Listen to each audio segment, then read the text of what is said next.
اعوذ باللہ السمیع العلیم من الشیطان الرجیم بسم اللہ الرحمن الرحیم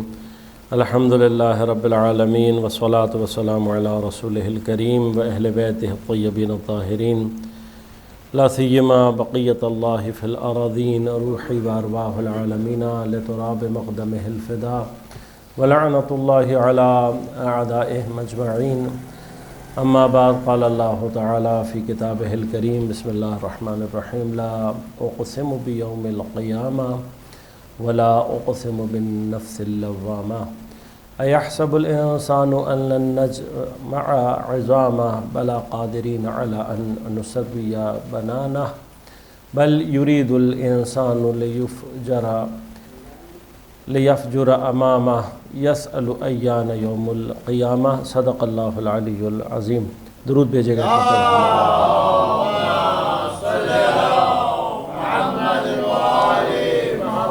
مومنین کرام، سامعین محترم، عزیزان گرامی قدر، سورہ مبارکہ قیامت کے عنوان سے ہماری گفتگو کا سلسلہ جاری ہے۔ اس سے پہلے کہ میں بعض مطالب کو آپ کی خدمت میں تقدیم کروں، سب سے پہلے تو آج کا جو افسوسناک واقعہ پیش آیا ہے اور ایران میں اسکول میں تقریباً 70 سے زیادہ بچیوں کی اب تک شہادت کی اطلاع ہے اور 90 سے زیادہ بچیاں زخمی ہیں۔ بچوں کے قاتلوں نے ایک مرتبہ پھر سے یہ عمل دہرایا ہے۔ ایک طرف دعویٰ ان کا یہ ہوتا ہے کہ جی ہمارے پاس ٹیکنالوجی ایسی ہے اور ہم ہر چیز کے اوپر نظر رکھے ہوئے ہیں، ہمارے اندر اتنی پریسیجن ہے، اور اگر اس پریسیجن کے ساتھ ہے یہ تو اس کا مطلب یہ ہے کہ عمداً آپ نے یہ عمل انجام دیا ہے۔ انسانیت سوز ہے یہ عمل کہ جس کی کوئی توجیہ نہیں کی جا سکتی، اور انشاءاللہ یہ تمام جتنا بھی خون ہے، یعنی ریچل کورج جیسی بچی جس کے اوپر انہوں نے بلڈوزر چلایا تھا سے لے کر آج تک جتنے بھی یہ خون بہا چکے ہیں، فلسطین میں بھی، غزہ میں بھی، جتنے بچوں کا انہوں نے قتل کیا، یہ انشاءاللہ خون رائے گا نہیں جائے گا، بلکہ اللہ تبارک و تعالیٰ کا وعدہ ہے، اور انشاءاللہ تبارک و تعالیٰ ہم اللہ تبارک و تعالیٰ کے اس وعدے کو بہت جلد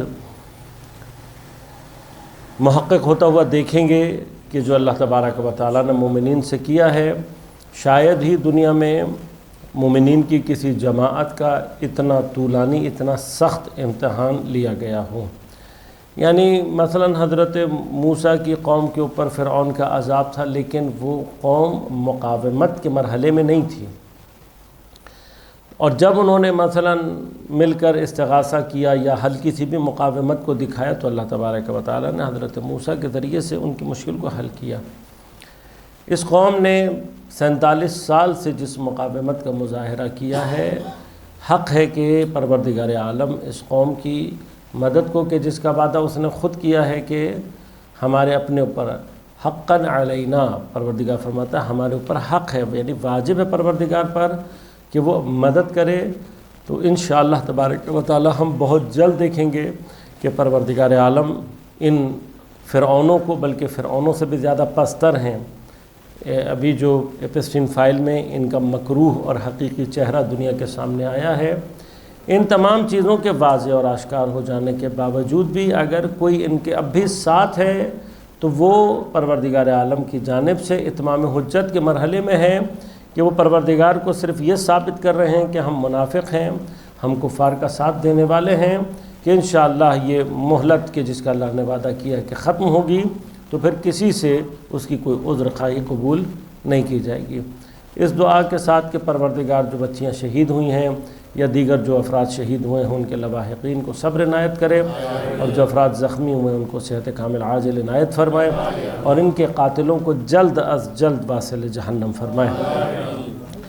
عزیزان کرام قدر، انسان کے اندر یہ رویہ کہ وہ اس طریقے سے اپنے اندر سے فساد کو پھیلائے، میں نے آپ کی خدمت میں پہلے بھی عرض کیا تھا کہ اگر انسان کے اندر سے قیامت کا عقیدہ ختم ہو جائے، اس قیامت کے عقیدے کے نہ ہونے کا الٹیمیٹ نتیجہ ہے یہ صورت کہ جو آج ہم دنیا میں دیکھ رہے ہیں، یہ جو اپنے آپ کو اتنا آزاد سمجھ لیتے ہیں، اتنا بے قابو سمجھ لیتے ہیں کہ ہمیں کوئی قابو کرنے والا نہیں ہے، اس کی ایک وجہ الٹیمیٹلی خدا کے اوپر انکار اور قیامت کے اوپر انکار ہے۔ یہ تمام کے تمام اعمال اور افعال، یہ فساد انسان کے اندر تبھی پیدا ہوتا ہے کہ جب وہ اس گمراہی کا شکار ہو جاتا ہے کہ مجھے کسی کو حساب کتاب نہیں دینا۔ سورہ مبارکہ قیامت میں اللہ تبارک و تعالی نے قیامت اور نفس لوامہ، کل آپ کی خدمت میں عرض کیا تھا کہ قیامت کی وہ عظمت کہ جس کو اللہ تبارک و تعالی نے مختلف مقامات پر بیان بھی فرمایا ہے، اور قیامت کی عظمت کا ہی عنوان یہ ہے کہ خدا اپنے آپ کو جب مالکیت کو اپنے بیان کرتا ہے تو دنیا کی مالکیت سے زیادہ مالک یوم الدین کہتا ہے کہ قیامت کے دن کا پروردگار عالم مالک ہے۔ اس سے مراد یہ نہیں ہے کہ اللہ تعالیٰ دنیا کا مالک نہیں ہے، نہیں، دنیا کا مالک ہے، لیکن جس طریقے سے ظہور کرے گی مالکیت پروردگار، یعنی یہاں اس دنیا میں ہم نسبتاً ایک اعتباری مالکیت کو اپنے لیے تصور کر سکتے ہیں، میرا گھر ہے، میرا سامان ہے، میری چیزیں ہیں، لیکن قیامت کے دن اصلاً انسانوں کے لیے کسی بھی قسم کی کوئی مالکیت اعتباری معنی ہی نہیں رکھتی ہوگی، حتیٰ اس دن یہ بھی کھل کر سامنے آ جائے گا کہ ہمارا بدن بھی ہمارا نہیں ہے۔ لہذا وہ تمام آیات کے جو انسان کے اعضاء اور جوارح کی انسان کے خلاف گواہی کی بات کرتے ہیں، تو وہاں پر علینا کا لفظ استعمال کیا ہے یا علا کا لفظ استعمال کیا ہے، یعنی کافر کہیں گے یہ ہمارے خلاف گواہی دے رہے ہیں۔ اب اس علا کے لفظ کے اندر اتنی لطافت ہے کہ اگر انسان واقعاً اس کو درک کرے، آیت اللہ جوادی عاملی فرماتے ہیں اگر یہ بدن انسان کا اپنا ہوتا تو یہاں شہادتاً لنا کہلاتا، یعنی انسان گرچہ اپنے دنیا میں یہ ہے قانون، آپ کوئی انسان اپنے، اور بلکہ شہادت کہتے ہی نہیں ہیں، اس بات کو اقرار کہا جاتا ہے، یعنی دو مرحلے ہیں کہ جس میں ایک مرحلہ اقرار کہلاتا ہے اور ایک شہادت کہلاتی ہے۔ اگر انسان خود اپنے ہی خلاف گواہی دے رہا ہو تو اس کو ٹیکنیکلی شہادت نہیں کہا جاتا ہے، اس کو اقرار کہا جاتا ہے۔ لہٰذا اقرار العقلاء علی انفسہم جائز، یہ قانون ہے کہ اگر کوئی انسان اپنے نقصان میں ہی اقرار کر رہا ہو تو اسے قبول کیا جائے گا، کیونکہ اگر عاقل ہے تو جان بوجھ کر اپنے خلاف بات نہیں کرے گا، پس اگر کوئی اپنے خلاف بات کر رہا ہے تو اس کو اس عنوان سے قبول کیا جاتا ہے کہ اس کے اندر یقیناً شرافت نفسی اس مرحلے پر ہے کہ یہ اس چیز کے نقصان کو دیکھتے ہوئے بھی اقرار کر رہا ہے، اس کو اقرار کہا جاتا ہے، شہادت نہیں کہا جاتا۔ فرمایا اگر یہ جو اللہ تبارک و تعالیٰ نے فرمایا کہ اعضاء اور جوارح گواہی دیں گے، یہ لفظ گواہی ہی یہ بتا رہا ہے کہ ہمارا بدن بھی ہمارا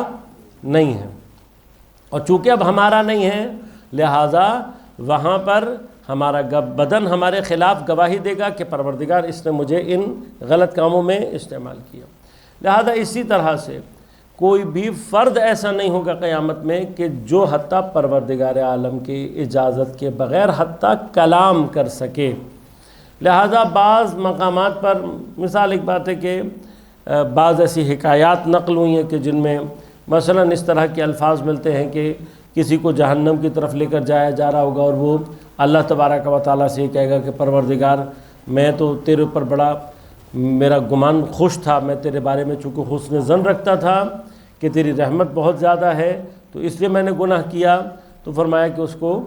اللہ تبارک و تعالیٰ اس حسن ظن کی وجہ سے معاف کر دے گا۔ آیت اللہ جوادی عاملی یہاں پہ کہتے ہیں ایک حرف ہے، یہاں پر گفتگو کی جا سکتی ہے،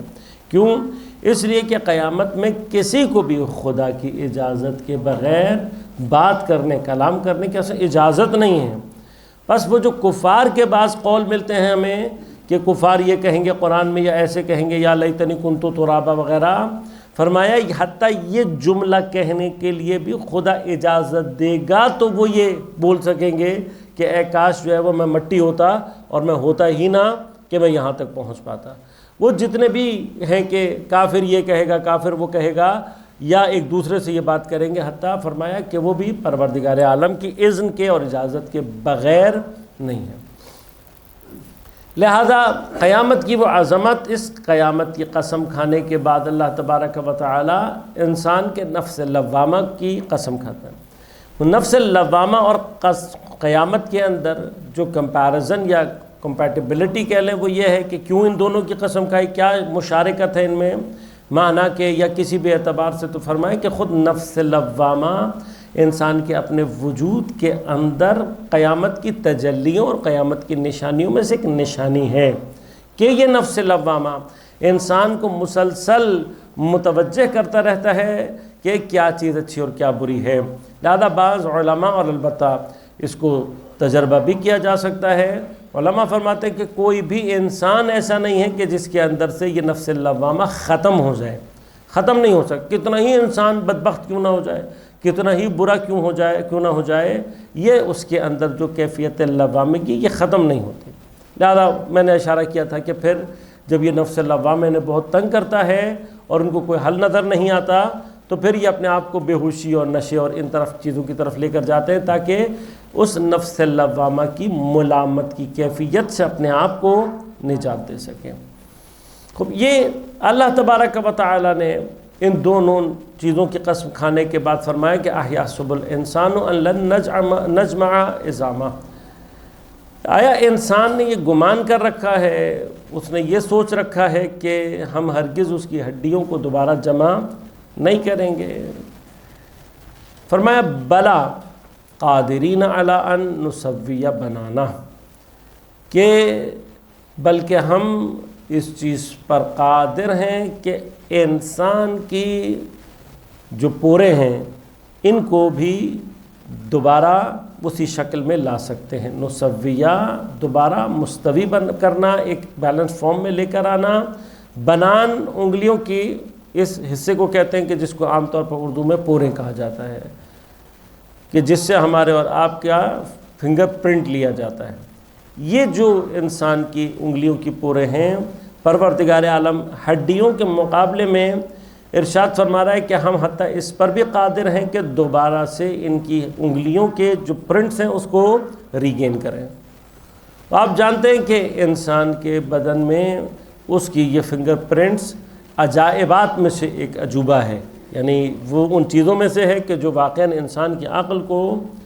متحیر کرتا ہے کہ پروردگار عالم نے کتنی پرفیکشن کے ساتھ انسان کو خلق کیا ہے۔ لہذا آپ کے علم میں ہوں گی بہت ساری چیزیں کہ یہ فنگر پرنٹس ایک ایسی چیز ہے، یعنی آپ کو انسان کے اندر ہزار طرح کی مشابہتیں اور اختلاف مل جائیں گے، لیکن یہ واحد چیز ایسی ہے کہ جس میں کوئی بھی دو انسان ایک جیسے نہیں ہیں۔ فنگر پرنٹس دنیا میں کسی بھی انسان کے جو پرنٹس ہیں وہ کامن نہیں ہوتے، دو آدمیوں کے فنگر پرنٹس ایک جیسے نہیں ہو سکتے۔ اب یہ انسان خود اس پر سوچے کہ ایک چھوٹی سی انگلی کے اندر اللہ تبارک و تعالی نے خطوط، اب یہ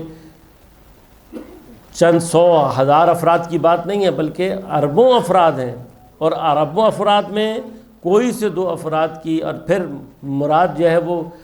زندہ موجودہ افراد نہیں ہے، مثلا حضرت آدم سے لے کر قیامت تک، اب اگر اس کا اندازہ لگایا جائے تو شاید انسانوں کی گنتی بھی ہماری طاقت اور قدرت سے باہر ہو جائے کہ کتنے انسان، اتنے انسانوں میں کوئی سے دو انسانوں کی فنگر پرنٹس کا سیم نہ ہونا خدا کی قدرت کا ایک اظہار ہے۔ اسی مقام پر پروردگار عالم یہ فرماتا ہے کہ یہ لوگ جو قیامت کا، اب یہ جو کہ یہ کہتے ہیں کہ ہمیں اللہ تبارک و تعالیٰ کیا دوبارہ ہماری ہڈیاں جمع کرے گا، وہ ہڈیاں جمع کرنا تو بہت چھوٹا سا عمل ہے، اس سے زیادہ ظریف مرحلہ انسان کی انگلیوں کے پوروں کے نشان ہیں۔ پروردگار کہتا ہے ہم تو یہ بھی دوبارہ بنا سکتے ہیں۔ خوب، اس میں ایک مرحلہ یہ بھی ہے کہ اگر انسان کی انگلیوں کے پورے کا کوئی حصہ کٹ جائے دوبارہ اور وہ دوبارہ ری بلڈ ہو، کھال مثلا وہاں سے ہٹ جائے، علامت ہے اس کی جو پرنٹس ہیں اس کا تعلق گوشت سے نہیں ہے، یہ کھال کے اوپر ہے۔ یہ کھال اگر احیاناً کبھی انسان کی ڈیمیج ہو جائے، کٹ جائے، تو پھر جب ری بلڈ ہوتی ہے کھال، جب دوبارہ سے بنتی ہے، پروسیس ہوتا ہے، تو پھر آپ دیکھیں گے کہ وہ پرنٹ عین اسی طرح سے دوبارہ انسان کے وجود میں ایجاد ہو جاتا ہے۔ اب انسان غور کرے، آپ کے بدن میں کئی مقامات پر انسان کے بدن کے اندر کیفیت یہ ہے کہ اگر کہیں اس کو زخم لگ جائے اور زخم دوبارہ سے ہیل ہو رہا ہو تو عام طور پر انسان کی اسکن کے اوپر اسکار بھی رہ جاتا ہے اور اس کی اسکن کی کیفیت ویسی نہیں رہتی جیسے پہلے تھی۔ بہت سارے زخم ہمارے بدن میں ایسے ہیں کہ لگتے ہیں ہیل ہو جاتے ہیں، اسکن دوبارہ بن جاتی ہے، لیکن اس کے اوپر نشان باقی رہ جاتا ہے، اس کی کیفیت پہلے جیسی نہیں ہو پاتے۔ لیکن اللہ تبارک و تعالیٰ نے پوروں کے اوپر ایک ایسا سسٹم رکھا ہوا ہے کہ اگر یہ کھال آپ کی کٹ جائے، جب دوبارہ بنے گی تو اس کے اندر جو اس کا پرنٹ ہے وہ دوبارہ ریگین ہوتا ہے۔ اور یہی چیز انسان اگر تھوڑا سا دیر کے لیے تصور کر لے کہ جو پروردگار عالم اس بات پر قادر ہے، ابھی بھی یہ پروردگار کی قدرت کا ایک اظہار ہے کہ کس طرح سے وہ ان کو دوبارہ ریگین کرتا ہے، کس طرح سے دوبارہ وجود میں لاتا ہے، تو جو پروردگار اس چیز پر قادر ہے اس کے لیے یہ مراحل ہرگز بھی سنگین نہیں ہیں۔ لیکن اب یہ جو کہتے ہیں بنیادی طور پر کہ کیا ہماری ہڈیاں دوبارہ ہوں گی، اب یہ جو اللہ نے جواب دیا ہے ان کو، یہ بنیادی طور پر قرآن کریم میں مختلف انداز سے مختلف مقامات پر اللہ نے ان لوگوں کو یہ جواب دیا ہے، اور اکثر مقامات پر اللہ تبارک و تعالیٰ نے جو جواب ہے وہ بڑا سمپلیفائڈ، بہت ہی سادی سی عقل میں آنے والا سادہ سا جواب ہے، اور وہ سب سے سادہ ترین جواب یہ ہے کہ جو پروردگار عالم تم کچھ نہیں تھے، لم یکن شیئا مذکورا سے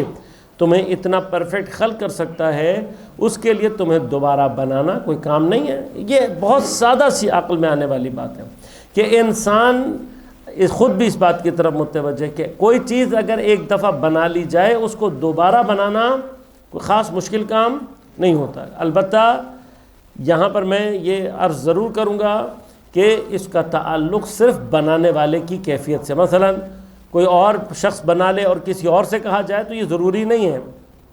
اور یہیں سے انسان کے اپنی جو احتیاج ہے اس کا جو محدود ہونا ہے وہ ظہور کرتا ہے۔ یعنی یہ چیز کہ کوئی شخص کوئی چیز بنائے، کوئی کسی چیز کا کریٹر ہو اور آپ اس کو کہیں یہ دوبارہ بنا دو۔ بہت سارے مقامات میں ایسا ہوتا ہے، کچھ لوگ مثلا کسی کا کام چرا کر خود پیش کر دیتے ہیں، تو اس کا ایک آسان ٹیسٹ یہ ہوتا ہے کہ جو چرا کر پیش کرے اس سے کہو چلو تم بنا کر دکھا دو، اگر تمہارا دعویٰ، کیونکہ جو اصل مالک ہے، جو اصل بنانے والا ہے، اس کے لیے یہ کام مشکل نہیں ہوگا۔ تو ایک آسان ٹیسٹ کیا ہوتا ہے کہ اگر کہیں یہ کلیم آ جائے تو آپ اس کلیم کا جواب بہت آسانی کے ساتھ یہ دے سکتے ہیں کہ بھائی اگر آپ کلیم کر رہے ہو کہ آپ نے بنایا تو آپ دوبارہ، آپ کا بنا ہوا ہوگا تو آپ دوبارہ بنا دو گے، کیونکہ دوبارہ بنانا ہمیشہ آسان ہوتا ہے، لیکن کس کے لیے؟ جو بنانے والا ہے۔ میں اشارہ اس لیے کر رہا ہوں اس بات کی طرف کہ انسان کے پاس زمین پر دوسرے انسانوں کی بنائی ہوئی کچھ یادگاریں ایسی ہیں کہ جس کو اتنی علمی ترقی کے باوجود بھی انسان اب تک سمجھ نہیں سکا۔ میں نے پہلے بھی اشارہ کیا تھا کہ اہرام مصر ایک عمارت ہے، ہزاروں سال پہلے کی بنی ہوئی ایک عمارت ہے، اور آج کا انسان اتنی ٹیکنالوجیکل ایڈوانسمنٹ کے باوجود بھی آج تک یہ نہیں بتا سکا کہ یہ بنی کیسے ہیں۔ یعنی ہزاروں سال پہلے کا وہ انسان جس کے پاس کوئی ایکوپمنٹس نہیں تھے، کوئی ٹولز نہیں تھے، اس کے باوجود بھی اس نے اتنی پرفیکشن کے ساتھ اتنی عظیم عمارت کو بنا دیا۔ اب وہ انسان کے جو دوسرے انسان کی بنائی ہوئی کسی عمارت کو آج تک سولو نہیں کر سکا کہ وہ کیسے بنی ہوگی، وہ آ کر کائنات اور خلقت کے رازوں پر سے پردہ اٹھانے کا دعویٰ کرے، تو یہ دعویٰ ایک ایبسرڈ دعویٰ ہے، یہ دعویٰ ایک محض دعویٰ ہے جس کو ثابت نہیں کیا جا سکتا۔ اب یہ جو انسان اس چیز پر انکار کر رہا ہے، خدا بار بار ارشاد فرماتا ہے، لہذا کئی مقامات پر پروردگار نے فرمایا کہ جب ہم نے پہلی مرتبہ بنا لیا تو دوسری مرتبہ ہمارے لیے بنانا احون، بہت زیادہ آسان۔ آیت اللہ جوادی عاملی حفظ اللہ یہاں پر ایک اور لطیف نقطے کی طرف اشارہ کرتے ہیں، کہا یہ جو اللہ تعالیٰ نے آسان کا لفظ بیان کیا، یا جو یہ فارمولہ ذکر کیا ہے، یہ ہمارے اور آپ کو سمجھانے کے لیے ہے، ورنہ پروردگار عالم وہ ذات ہے کہ جس کے لیے نہ پہلی مرتبہ بنانا مشکل تھا نہ اس کے بعد۔ اور اس کی ایک مثال وہ یہ دیتے ہیں، وہ کہتے ہیں کہ آپ سے اگر کوئی کہے ایک قطرہ پانی کو تصور کرو تو آپ تصور کر سکتے ہیں؟ کر سکتے ہیں۔ اور اب کہا جائے آپ سے کوئی کہے کہ اوقیانوس کو تصور کرو، اٹلانٹک اوشن کو مثلا تصور کرو، تو آپ تصور کر سکتے ہیں یا نہیں کر سکتے ہیں؟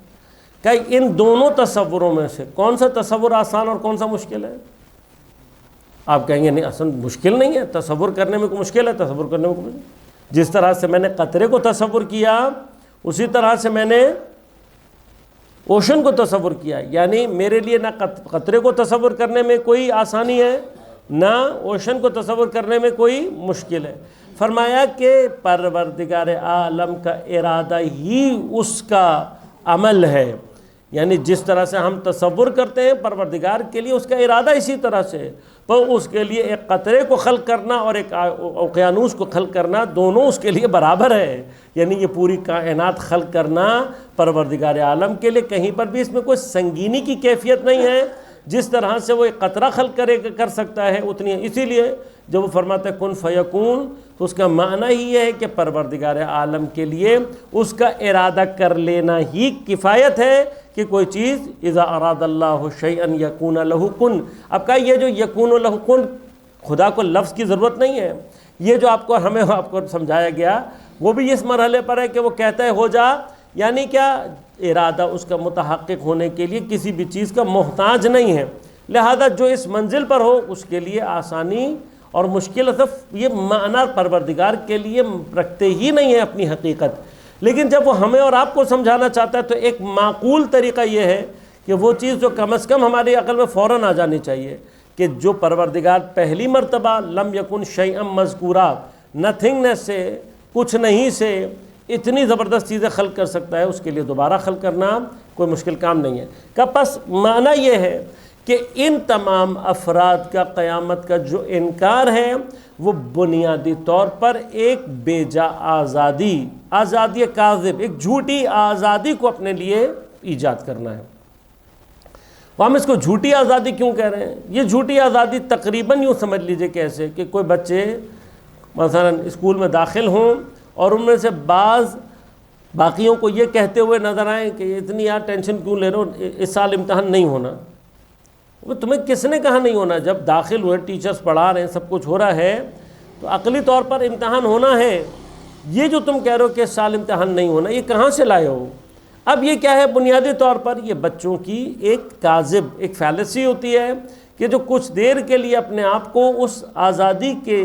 حوالے کرنا ہوتا ہے کہ جو بنیادی طور پہ کاذب ہے۔ کیوں؟ نتیجہ کیا نکلے گا؟ آپ اس آزادی کے مزے لے تو لو گے لیکن بالآخر امتحان ہونا ہے، اور جب امتحان آئے گا تو کیا کہو گے؟ وہ جو کہیں گے اس کو اللہ تبارک و تعالیٰ نے آگے بیان کیا ہے کہ جو انشاءاللہ میں آپ کی خدمت میں عرض کروں گا۔ بس پروردگار فرماتا ہے کہ یہاں ان کا مسئلہ یہ نہیں ہے، یہ صرف چاہتے کیا ہیں کہ ایک جھوٹی آزادی کے تصور کو ایجاد کر کے اپنے لیے بے قابو ہونا، اپنے لیے آزاد و بے لگام ہونا، کہ جس کو فرمایا کہ یہ ان کا مسئلہ یہ نہیں ہے۔ یہ کہتے ہیں کہ دوبارہ ہڈیوں کو زندہ کیا جائے گا، کیسے؟ یہ کوئی کام نہیں ہے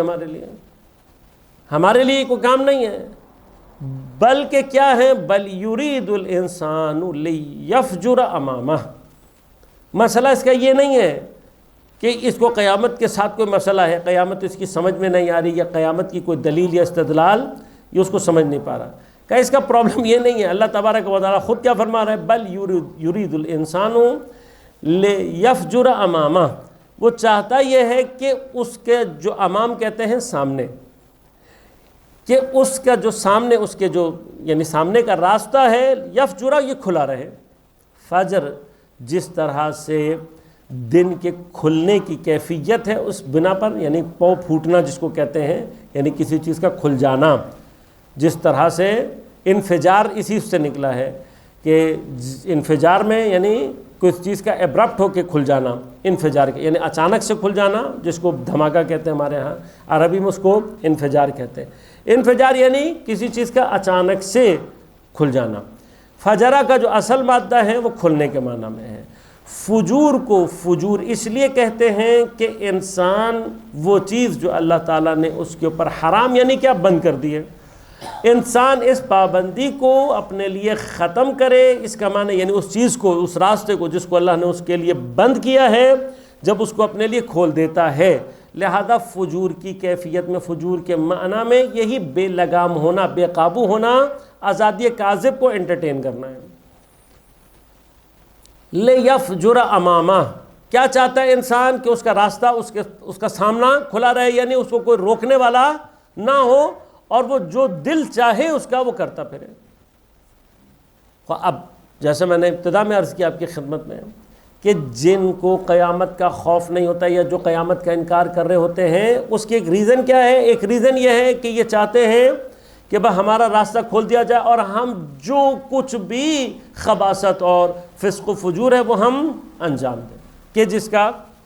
اظہار اب دنیا میں ہو رہا ہے، ان کے کارنامے کھل کھل کر سامنے آ رہے ہیں۔ خود انسان نے ایک ایسی ٹیکنالوجی بنا لی ہے کہ جو اس کو ذلیل کرنے کے لیے اب کافی ہے۔ وہ پرانے زمانے میں یہ تھا کہ انسان نے کوئی گناہ کیا، دیکھنے والا کوئی نہیں ہے، اس چیز کو ریکارڈ کرنے والا کوئی نہیں ہے، اس کا کوئی نشان باقی، کتنے ہی گناہ ایسے ہوں گے جن کا کوئی نشان باقی نہیں رہا۔ اب انسان نے کیمرے کے نام پر ایک ایسی ٹیکنالوجی خود ایسی بنا لی ہے کہ اس کے آثار، مطلب اب یہ انسان سوچے کہ تمہاری ایک ٹیکنالوجی ادنا سی وہ تمہارے اعمال کے ریکارڈ کو بعض اوقات گم نہیں ہونے دیتی، تو تم پروردگار کے بارے میں یہ تصور رکھو کہ وہ تمہارے کارناموں سے واقف نہیں ہوگا یا تمہارے سامنے نہیں لا سکے گا۔ یہ ایک چھوٹی سی تمہاری ہلکی سی ایک چھوٹی سی ایڈوانسمنٹ نے تمہیں یہ بات سمجھا دی کہ کس طرح سے تمہارا وہ کیے ہوئے فنکاریاں جو تم سمجھتے ہو کہ میں کسی نے نہیں دیکھا اور کوئی نہیں دیکھ رہا اور خود بھول جاتے ہو، کیمرہ تمہارے سامنے تمہاری حرکتوں کو لا کر یہ بتا دیتا ہے کہ قبلہ تم یہ کرتے پھر رہے تھے۔ وہ انسان کی ٹیکنالوجی اگر یہ کام کر سکتی ہے تو خالق کائنات یقیناً اس چیز پر قادر ہے کہ مثقال ذرۃ یرہ، انسان مثقال ذرہ خیر کرے گا، یرہ دیکھے گا اسے، اور اسی طرح سے اگر شر کرے گا تو مثقال ذرہ بھی ہوگا تو یرہ اسے دیکھے گا۔ اب یہ پروردگار کے لیے ہم آج دیکھ رہے ہیں کہ انسان اس مرحلے میں داخل ہو چکا، تو پروردگار کے لیے بے طریق اولا یہ کام کوئی مشکل نہیں ہے۔ تو اب یہ جو آزادی کاذب ہے جو انسان چاہتا ہے، کیوں اگر کوئی ذرہ برابر بھی، یہ اب ہم سب کے لیے امپورٹنٹ ہے کہ انسان اسی جگہ پر یہ دیکھے کہ آیا میں خود بھی قیامت پر ایمان رکھتا ہوں یا نہیں۔ وہ قیامت پر ایمان کا معنی کیا ہوگا؟ قیامت پر ایمان کا معنی یہ ہوگا کہ میں ہر وقت متوجہ رہوں اس بات پر کہ مجھے حساب کتاب دینا ہے۔ اب حساب کتاب دینے والے انسان کا بیہیویئر کیسا ہونا چاہیے؟ اگر ہم اپنے اندر یہ بیہیویئر پا رہے ہیں، ہمیں نظر آ رہا ہے کہ میرا بیہیویئر واقعاً ایسا ہے، تو اس کا مطلب میں قیامت پر ایمان رکھتا ہوں۔ ادروائز یہ جانتے ہوئے بھی کہ مجھے حساب کتاب دینا ہے، اگر میرے بیہیویئر میں کوئی تبدیلی نہیں ہے تو خدا نخواستہ ہم خود ان افراد میں سے ہو سکتے ہیں کہ جو قرآن جن کے لیے بار بار کہتا ہے ارأیت الذی یکذب بالدین، کیا تم نے ایسے شخص کو نہیں دیکھا جو قیامت کے دن کی کیا کرتا ہے؟ تکذیب کرتا ہے۔ تو یہ تکذیب ایک مرتبہ تکذیب زبانی اور قولی ہے کہ کوئی آ کر منہ سے یہ کہے کہ قیامت نہیں ہے، اور ایک مرتبہ تکذیب عملی ہے کہ انسان کا عمل یہ بتا رہا ہو کہ اس کا ایمان کے اوپر قیامت کے اوپر اس کا کوئی ایمان نہیں ہے۔ اب اللہ تبارک و تعالی نے یہ جو انسان کے اندر نفس لوامہ رکھا ہوا ہے، یہ خود پورا سسٹم اللہ تبارک و تعالی نے انسان کے اندر رکھا ہوا ہے، خود انسان کے اپنے وجود کے اندر ہے۔ یعنی قیامت میں جو حساب و کتاب ہونا ہے یا اس کا جو بھی باس پرس ہونی ہے، اس کی ایک تجلی خود انسان کے اپنے وجود کے اندر ہے۔ انسان نے یہ جو ہماری اپنی سوسائٹی کے اندر ہم نے سسٹم ڈیزائن کیے، چیزوں کو بنایا ہے اور ایک پورا نظام بنایا ہے۔ تین ہمارے پاس قوتیں یا تین ادارے ایسے ہوتے ہیں کہ جو ورک کرتے ہیں، قوہ مقننہ کہلاتی ہے، ایک قوہ مجریہ کہلاتی ہے اور ایک قوہ قضائیہ۔ قوہ مقننہ اس کو کہتے ہیں کہ جو قانون بناتی ہے، قوہ مجریہ اسے کہتے ہیں جو اس قانون کے اجرا کی ذمہ داری لیتی ہے، اور قوہ قضائیہ وہ ہے کہ جو پھر یہ دیکھتی ہے کہ اس قانون کے اوپر اور اس کے مطابق عمل ہوا ہے یا نہیں۔ فرمایا اللہ تبارک و تعالیٰ نے یہ پورا سسٹم انسان کے اندر بظاہر رکھا ہوا ہے۔ یعنی شریعت اپنی جگہ پر، شریعت آ کر ہمیں جو چیزیں بتائے گی وہ اپنی جگہ پر ہے۔ اس شریعت کے علاوہ بھی انسان کے اندر عقل نظری اور عقل عملی۔ عقل نظری کا کام کیا ہے؟ عقل نظری کا کام یہ ہے کہ وہ اسی طرح سے اچھے اور برے کے قوانین کو فطری اعتبار سے بناتی ہے، اور یہ قوت انسانوں کے اندر بطور عمومی کامن پائی جاتی ہے۔ مثلا کامنلی انسان ظلم سے نفرت کرتے ہیں، کامنلی انسان کو جھوٹ بولنے سے نفرت ہے، کامنلی انسان کو آزار اور ایذا پہنچانے سے نفرت ہے، یہ کامن ہے۔ اس کامن بیہیویئر کے ساتھ اللہ تبارک و تعالیٰ نے انسان کو عقل عملی دی ہے کہ جو انسان کے اندر نیت کو، ارادے کو اور اس کے خلوص کو ایجاد کرتی ہے۔ یہ ارادہ، یہ نیت اگر ایک اسپیسیفک لیول پر پہنچ جائے تو اس عقل عملی کا نتیجہ پھر اعضاء و جوارح کے ساتھ اس کام کو عمل دینے کے صورت میں ظہور کرتا ہے۔ یعنی اگر کہیں کوئی شخص کسی مطلب کو سمجھ رہا ہے لیکن عملی طور پر اس پر عمل نہیں کر پا رہا، تو اس کا معنی کیا ہوگا؟ یہ کہا جائے گا کہ اس کی عقل نظری تو کام کر رہی ہے لیکن اس کی عقل عملی کام نہیں کرتی۔ عمل کے میدان میں یہ مشکل ہے۔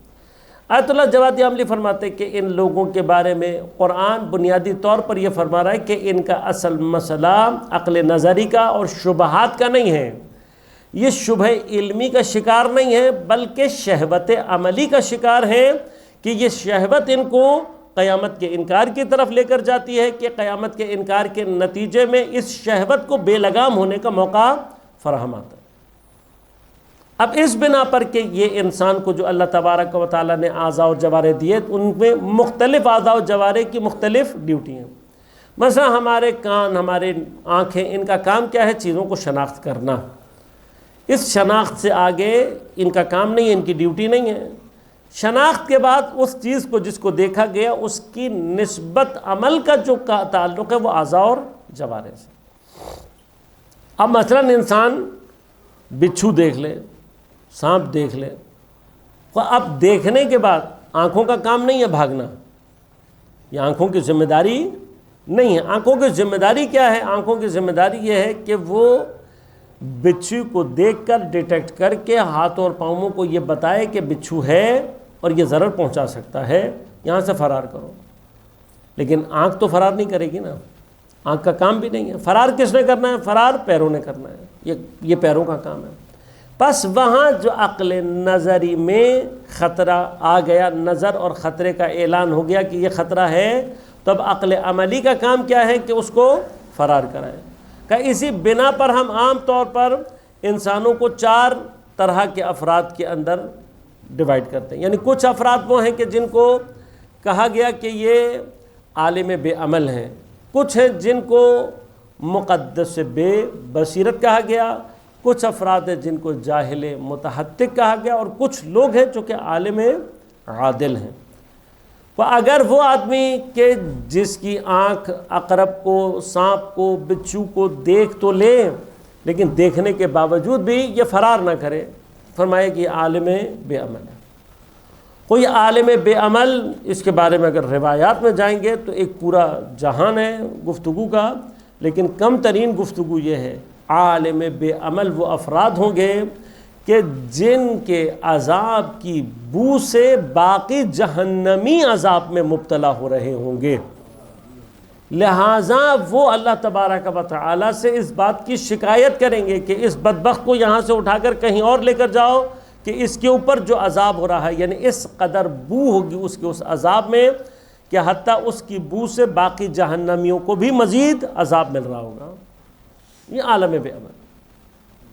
دوسرا کون ہے؟ فرمایا وہ کہ جو مقدس بے بصیرت ہے۔ مقدس بے بصیرت کیا؟ اللہ نے ہاتھ پاؤں دیے ہوئے ہیں، سالم ہے، بھاگنے کی صلاحیت رکھتا بھی ہے، آنکھیں ہی نہیں ہیں،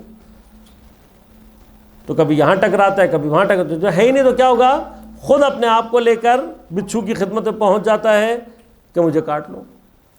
یہ بے بصیرت افراد وہ ہیں کہ جنہوں نے طول تاریخ میں دین کی کمر توڑی ہے۔ یہ وہ افراد ہیں کہ جنہوں نے سب سے زیادہ نقصان دین کو جنہوں نے پہنچایا ہے۔ عالم بے عمل قیامت میں یقیناً نقصان اٹھائے گا، لیکن شاید دنیا میں اس کا نقصان اتنا شدید نہیں ہے۔ دنیا میں جس کا سب سے زیادہ شدید نقصان ہے وہ کون ہے؟ مقدس ہے یا عالم بے بصیرت۔ ان کے مقابلے پر ایک طبقہ وہ ہے کہ جاہل متحتق کہلاتا ہے، کہ جو یوں سمجھ لے کہ نہ اس کی آنکھیں ہیں نہ اس کے ہاتھ پاؤں کام کرتے ہیں۔ اس کے بارے میں فرمایا گیا یہ فاقد طہورین ہے،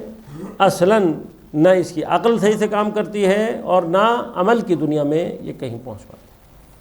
عقل کام نہیں کرتی تو کیا ہے؟ واضحات ہیں بعض چیزیں دین کے اعتبار سے، اتنی اوضح الواضحات ہیں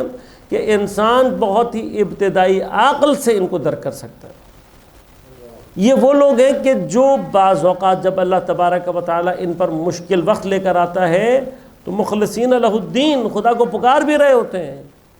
لیکن جیسے ہی خدا ان کو نجات دیتا ہے یہ خدا کو ایسے فراموش کر دیتے ہیں کہ جیسے انہوں نے خدا کو کبھی پکارا ہی نہیں۔ بر محمد و آل محمد بلند ترین صلوات صلی علی محمد و آل محمد۔ لیکن عالم عادل وہ ہے کہ جب آنکھ کام کرے اور نظر آئے کہ سامنے خطرہ ہے تو اس خطرے سے فرار بھی کرے، یعنی آنکھوں سے بھی کام لے اور پیروں سے بھی کام۔ اب اسی سارے پروسیس کے مقابلے پر وہ قوہ قضائیہ وہ انسان کے نفس کے اندر موجود ہے۔ یعنی کیا؟ آنکھ نے جب بچھو کو دیکھا اور ہاتھوں پاؤں سے یہ کہا کہ جاؤ، تو اب آنکھوں کا دیکھنا قانون بنا رہا ہے یہ کہ یہ نقصان دہ ہے۔ اگر ہاتھ اور پاؤں فرار کرتا ہے تو نفس اس اعتبار سے جب اس چیز کو پاتا ہے کہ اس نے اس قانون کے مطابق عمل کیا تو پھر یہ مبشرہ، بشارت دہندہ ہوتا ہے، اس کے اندر ایک خوشحالی کی کیفیت پیدا ہوتی ہے کہ اگر انسان اسی طرح سے اپنے اس نفس کی باتوں کو بھی سنتا رہے تو یہ نفس انسان کو خود ہدایت کی طرف لے جا سکتا ہے۔ لیکن اس ہدایت کی طرف جانے کا معنی ہرگز یہ نہیں ہے کہ انسان کسی بھی مرحلے میں معصوم اور نبی کی ضرورت سے مستغنی ہو سکتا ہے۔ انسان مستغنی نہیں ہو سکتا، لہذا اللہ تبارک و تعالیٰ نے انبیاء کے سلسلے کو اس لیے بھیجا، انبیاء کو بھیجا اس لیے کہ انبیاء کے ذریعے سے اللہ تبارک و تعالیٰ انسان کا نہ صرف یتلو علیہم آیات ویزکیہم ویعلمہم الکتاب والحکمہ، بلکہ انبیاء کے ذریعے سے اللہ تبارک و تعالیٰ انسان کو وہ بھی سکھاتا ہے کہ لم تکونوا تعلمون، تم اس قابل بھی نہیں تھے کہ جن چیزوں کو جان سکو۔ انسان کچھ چیزیں ہیں کہ جہاں پر کیفیت یہ ہے کہ ایک چیز انبیاء نے آ کر بتائی کہ جو تم جانتے نہیں تھے، ایک مرحلہ یہ ہے کہ تم جانتے نہیں تھے، تمہیں آ کر بتا دیا۔ اس میں بحث یہ ہے کہ تم جان سکنے کی صلاحیت رکھتے تھے لیکن تمہیں معلوم نہیں تھا کہ یہ کام بھی کرتے ہیں انبیاء، یعلمہم الکتاب والحکمہ، یا بعض مختلف مقامات پر ایک درجہ یا ایک کام انبیاء کا یہ ہے کہ وہ چیز جس کی تم صلاحیت ہی نہیں رکھتے سیکھنے کی، عالم غیب اور شریعت کے جو راز ہیں ان سے انسان اپنی عقل کے ذریعے سے کبھی بھی درک نہیں کر سکتا۔ خدا کو درک کر سکتا ہے، خدا کی وحدانیت تک بھی پہنچ سکتا ہے، لیکن اس سے آگے کے سفر کے لیے انسان حتماً محتاج ہے کس کا؟ اس کا کہ معصوم آ کر اس کی ہدایت کرے۔ حضرت ابو ذر رضوان اللہ تعالیٰ علیہ ان افراد میں سے ہیں کہ جنہوں نے دوران جاہلیت میں ہی اسلام کے اعلان سے پہلے ہی اپنی عقل سے خدا کو دریافت کیا اور اپنی فکر کے ذریعے سے توحید کے مراحل کو درک کیا تھا۔ لہذا حضرت ابو ذر اس مرحلے پر تھے کہ جیسے ہی انہوں نے پیغمبر سے لا الہ الا اللہ کو سنا تو انہوں نے پیغمبر سے کوئی معجزہ طلب نہیں کیا ہے، پیغمبر سے کوئی نشانی نہیں مانگی ہے، بلکہ چونکہ ان کا نفس اس الہی اور فطری عقیدے تک پہنچ چکا تھا اور جب انہوں نے پیغمبر کی بات کو سنا تو اس کو عین فطرت پایا، لہذا حضرت اس کے ساتھ ہو گیا۔ لہذا تاریخ اسلام میں بہت سارے افراد ایسے ہیں کہ جو پیغمبر کے آنے سے پہلے بھی بعض اعتبارات سے معروف تھے۔ انہی افراد میں ایک ہستی حضرت خدیجہ الکبریٰ سلام اللہ علیہا ام المؤمنین،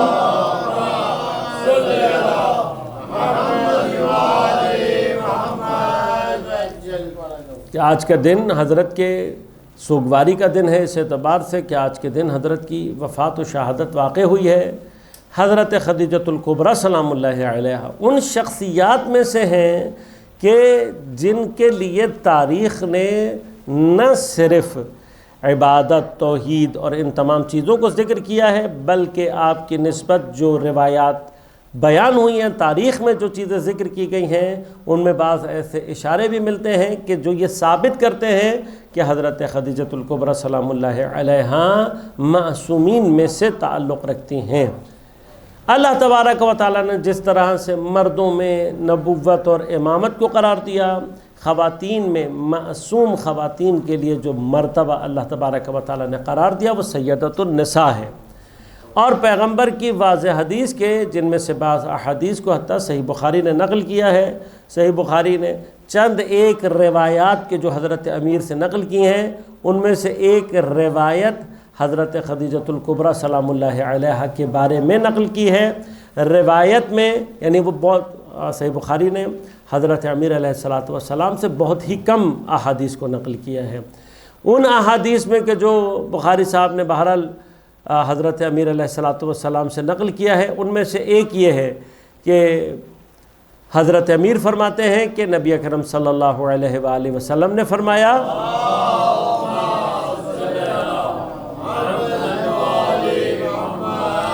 کہ حضرت مریم سلام اللہ علیہا اپنے زمانے کی سب سے افضل خواتین میں سے تھیں، اور فرمایا اس امت میں سب سے زیادہ افضل خاتون حضرت خدیجۃ الکبریٰ سلام اللہ علیہا۔ یہ بخاری کی حدیث ہے۔ خود بخاری کی اس حدیث سے یہ بات ثابت ہوتی ہے کہ اگر حضرت خدیجۃ الکبریٰ سلام اللہ علیہا کے لیے پیغمبر نے کہہ دیا کہ اس امت کی سب سے افضل خاتون ہے، اب اس کے بعد کوئی بھی حضرت خدیجہ سے کسی کا بھی کمپیریزن کرانے کی کوشش کر رہا ہے تو اس کا مطلب پیغمبر کو جھٹلا رہا ہے۔ اور پیغمبر نے جب کہہ دیا سب سے افضل ہے تو اس کا معنی کیا ہے؟ اس کا معنی یہ ہے کہ جناب خدیجۃ الکبریٰ کے مقابلے پر کوئی خاتون آ ہی نہیں سکتی۔ اور جناب حضرت خدیجۃ الکبریٰ سلام اللہ علیہا کا کم ترین اسٹیٹس یہ ہے کہ حضرت کو اگر کسی سے مقایسہ کیا جا سکتا ہے تو وہ جناب حضرت مریم سلام اللہ علیہا ہیں۔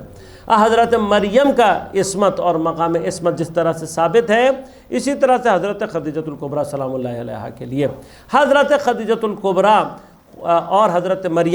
مریم کے لیے قرآن نے اسی طرح سے فرشتوں کی گفتگو بیان کی ہے جس طرح سے حضرت زکریا اذ قالت الملائکہ یا مریم، ملائکہ نے آ کر حضرت مریم سے آواز دی، حضرت مریم سے کلام کیا۔ اس کا معنی یہ ہے کہ حضرت مریم عصمت کے اس مرحلے پر تھیں کہ جہاں پر فرشتوں کو ان کی حقیقت نورانیہ کے ساتھ درک کر کے ان سے گفتگو کریں۔ یہ جو فرشتے کو اس کی حقیقت نورانیہ کے ساتھ درک کرنا ہے، یہ سب سے بڑی دلیل عصمت ہے۔ کیوں؟ عصمت ہی وہ مادہ ہے جس کے ذریعے سے وحی کو درک کیا جا سکتا ہے۔ ہم غیر معصوم ہیں، لہذا ہم کبھی بھی فرشتوں کو اس کی حقیقت نورانیہ کے ساتھ درک نہیں کر سکتے۔ اب اس کے اوپر دلیل یہ ہے کہ خود تاریخ نے لکھا ہے کہ جس وقت حضرت نبی اکرم صلی اللہ علیہ وسلم نے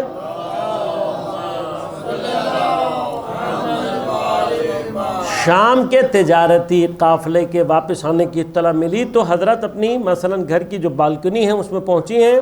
اور آپ کا غلام آپ کے ساتھ کھڑا ہوا تھا، اور جب وہ قافلہ وارد ہوا کہ جس میں سامنے حضرت پیغمبر نبی اکرم صلی اللہ علیہ وسلم کو آپ نے دیکھا تو آپ نے اس سے غلام سے پوچھا کہ تمہیں وہ فرشتوں کے وہ گروہ نظر آ رہے ہیں کہ جو حضرت پر سایہ کیے ہوئے ہیں؟ تو اس نے انکار کیا۔ اب تاریخ کی یہ گواہی بتا رہی ہے کہ حضرت خدیجۃ الکبریٰ ان فرشتوں کو درک کر رہی ہیں جن کو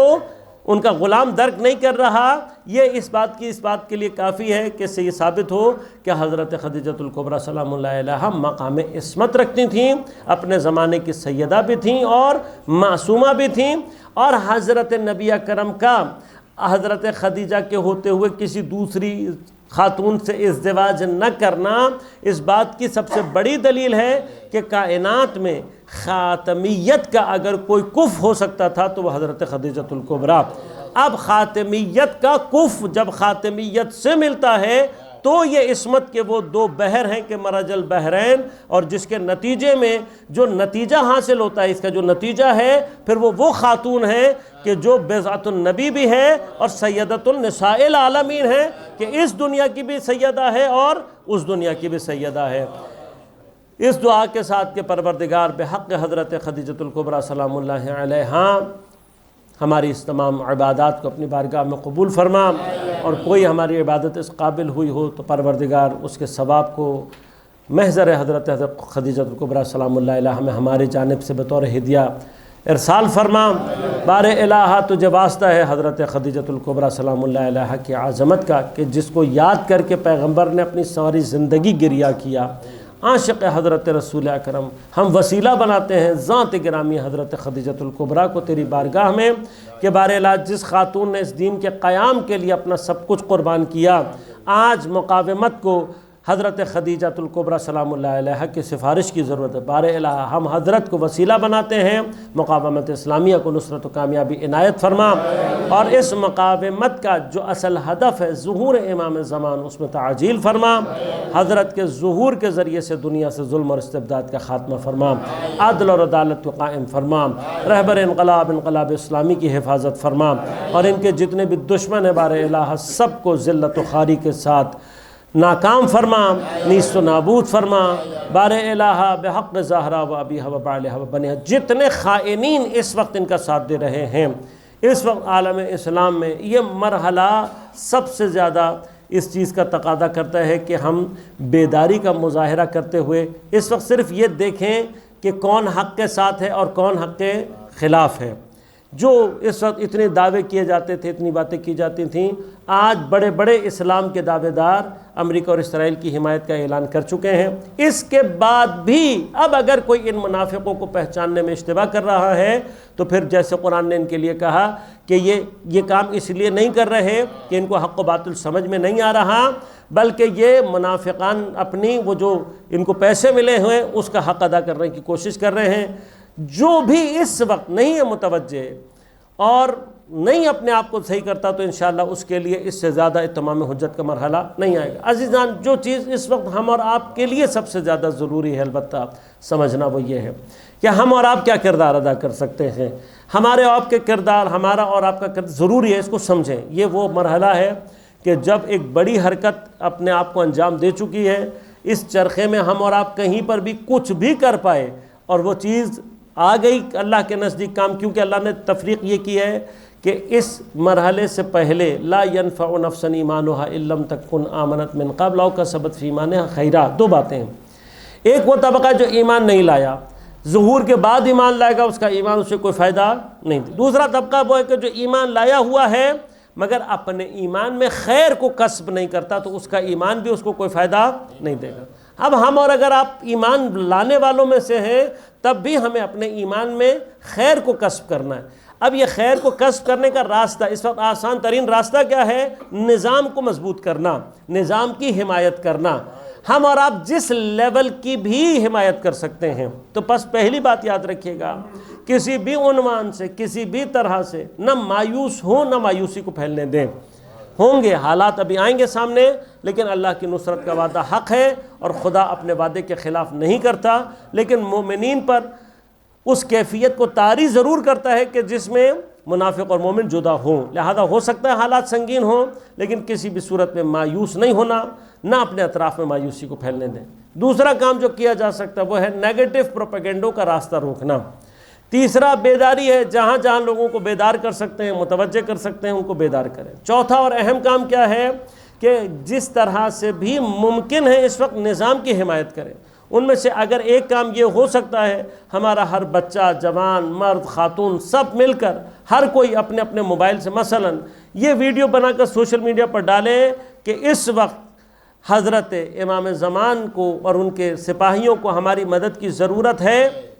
ہمارے لیے یہ ثابت ہے کہ یہی امام زمان کا مسلم ہے، ہمارے لیے ثابت ہے کہ یہی امام زمان کا مالک اشتر ہے، اور ہم نے اس کی پشت خالی نہیں کرنی۔ لہذا اس بات کا تجدید عہد، اور تجدید عہد صرف زبانی نہیں، عملی یہ ہو سکتا ہے ہم ویڈیو بنا کر یہ ڈالیں کہ اگر ضرورت پڑی انشاءاللہ تو ہمارا جان، مال، عزت، آبرو، اولاد سب نظام پر اور رہبر پر فدا ہوگا، اور ہم ایک لحظہ بھی اپنے آپ کو قربان کرنے سے اور قربانی سے دریغ انشاءاللہ نہیں کریں گے۔ پروردگار ہم سے قبول فرمائے، مومنین کو اپنے حفظ و امان میں رکھ، بالخصوص ایران کے مومنین کو اپنے حفظ و امان میں رکھ۔ بار الہ تمام بیماروں کو صحت کامل عاجل عنایت فرما، اور ان حملوں میں جو افراد زخمی ہوئے ہیں بار الہ ان کو بالخصوص شفا کامل عاجل عنایت فرما، شہداء کے لواحقین کو صبر عنایت فرما۔ بار الہ ہم سب کو امام زمان کے بہترین اعوان انصار میں شمار ہونے کی توفیق عنایت فرما، ہمارے مرحومین کی مغفرت فرما۔ ایک سورہ فاتحہ کی درخواست ہے، آج کے حالیہ واقعات میں بالخصوص جو شہداء اپنی جان سے ہاتھ دھو چکے ہیں ان کی ارواح کی بلندی درجات کے لیے ایک دفعہ فاتحہ پڑھ کر ایصال فرما دیے۔ بسم اللہ الرحمن الرحیم، الحمدللہ رب العالمین۔